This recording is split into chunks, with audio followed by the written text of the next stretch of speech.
Assalamualaikum warahmatullahi wabarakatuh. Baik, kami dari kelas 3 Maka ingin presentasikan hadis 266 yang diriwayatkan oleh Abi Hurairah radhiyallahu anhu dari kitab Bulughul Maram yang dikarang oleh Al-Hafidz bin Hajar Al-Asqalani. Bismillahirrahmanirrahim. Wa an Abi Hurairah radhiyallahu anhu, dari Abi Hurairah radhiyallahu anhu qala, berkata, Sholat Nabi idza sholati yal asri. Nabi sholat di salah satu sholat petang. Rakaat ini sebanyak 2 rakaat. Summa sallama, kemudian Nabi salam. Summa qama, kemudian Nabi berdiri ila qasabatin, ke kayu fi muqaddimil masjid, yang berada di bagian depan masjid. Bahwa doa, kemudian Nabi menyimpan yadahu alaiha, tangannya ke kayu tersebut. Wabil qaumi, dan di antara makmumnya Abu Bakrin, ada Abu Bakar, wa Umar, dan Umar. Fahaba ayyukalimahu, yang mana mereka berdua itu takut untuk bertanya. Wa kharajan nasu, dan para makmum itu keluar. Faqalu, maka berkata makmum, aku sirati sholatu, apakah sholat itu dikosor? Wa rajulun, dan ada seorang laki-laki yad'u Nabi Udayyadin, yang mana dipanggil Nabi Udayyadin. Faqala, itu bertanya, ya Rasulullah, wahai Rasulullah, anasita, apakah baginda lupa, am qasarta, atau baginda mengqasar as-salata, kepada salat? Lam ansa wa lam tuqsar. Nabi menjawab, saya tidak lupa dan juga tidak mengqasar. Qala, Udayyadin berkata, bala, iya, qad nasita, baginda telah lupa.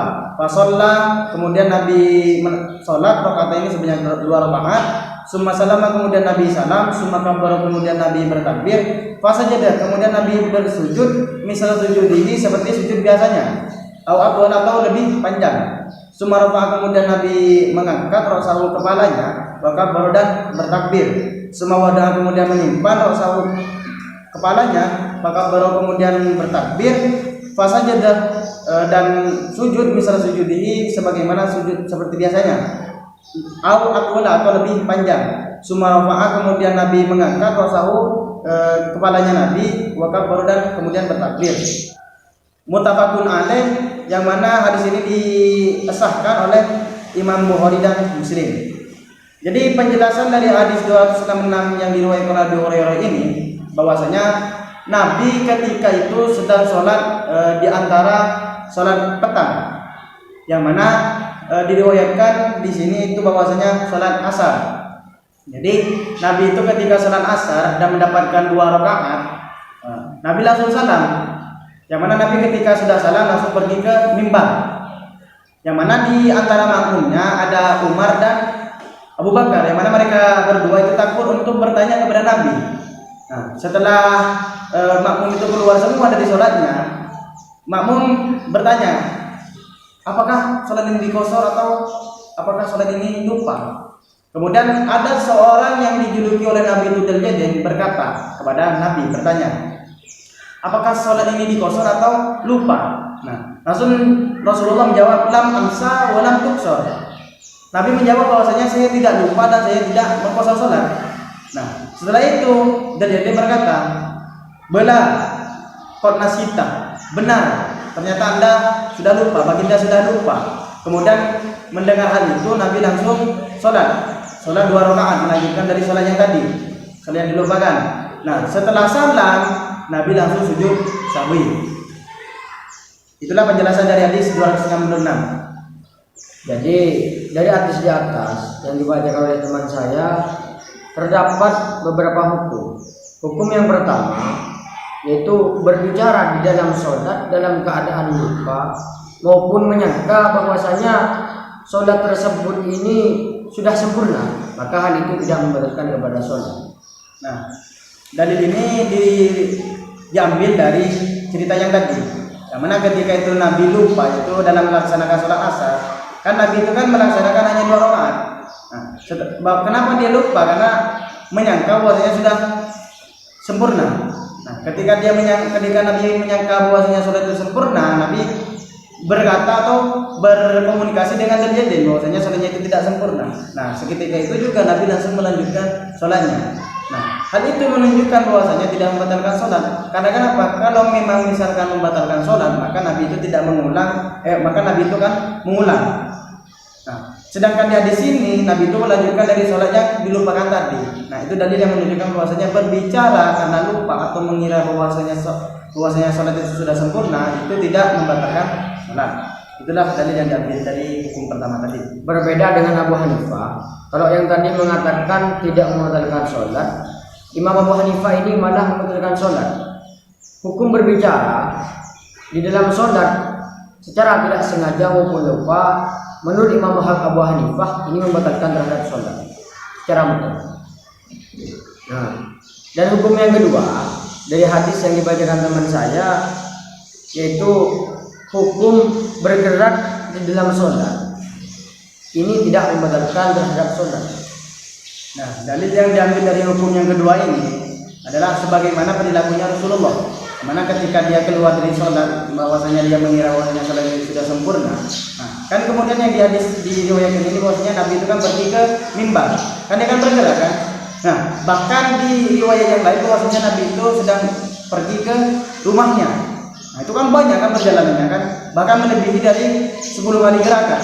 Nah, ketika setelah mengetahui bahwasanya sholat itu tidak sempurna, kan Nabi itu kan langsung melanjutkan sholatnya. Nah, itu menunjukkan bahwasanya bergerak sebanyak apapun ketika di dalam sholat itu tidak membatalkan sholat. Jika itu lupa atau memperkirakan bahwasanya itu sudah sempurna. Nah, jika memang tidak batal atau jika memang batal, maka Nabi akan mengulangnya, ulang dari awal. Jadi dari 4 rakaat tadi.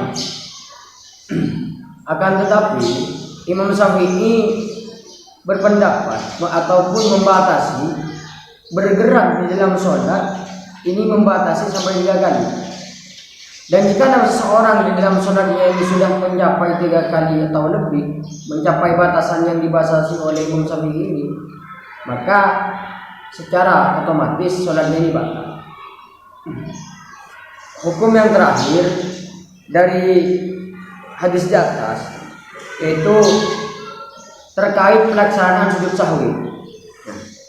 Pelaksanaan sujud sahwi ini dilakukan setelah sholat.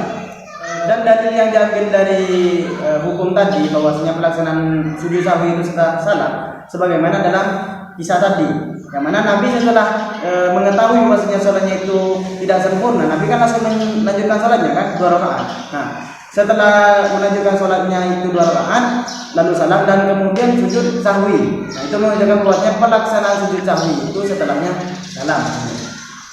Akan tetapi ada beberapa ulama yang berbeda pendapat terkait pelaksanaan sujud sahwi.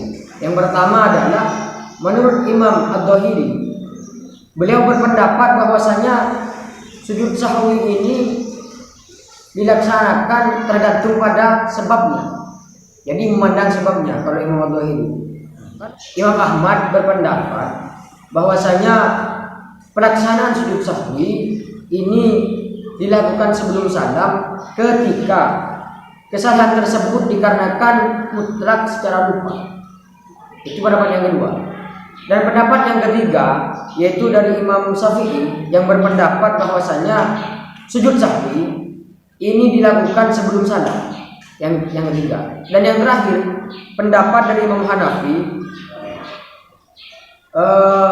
sujud sahwi ini dilakukan setelah salam. Jadi kalau yang tadi itu Imam Syafi'i berpendapat bahwasanya sujud sahwi ini dilakukan sebelum salam, berbeda dengan Imam Hanafi. Imam Hanafi ini berpendapat sujud sahwi ini dilakukan setelah salam. Nah, Oke, cukup sekian dari kami. Bila ada kurang lebihnya mohon maaf. Jikalau ada yang anda ini mau bertanya mengenai apa saja yang terkait dari presentasi ini, maka komen di bawah ini. Mungkin cukup sekian dari kami. Assalamualaikum warahmatullahi wabarakatuh.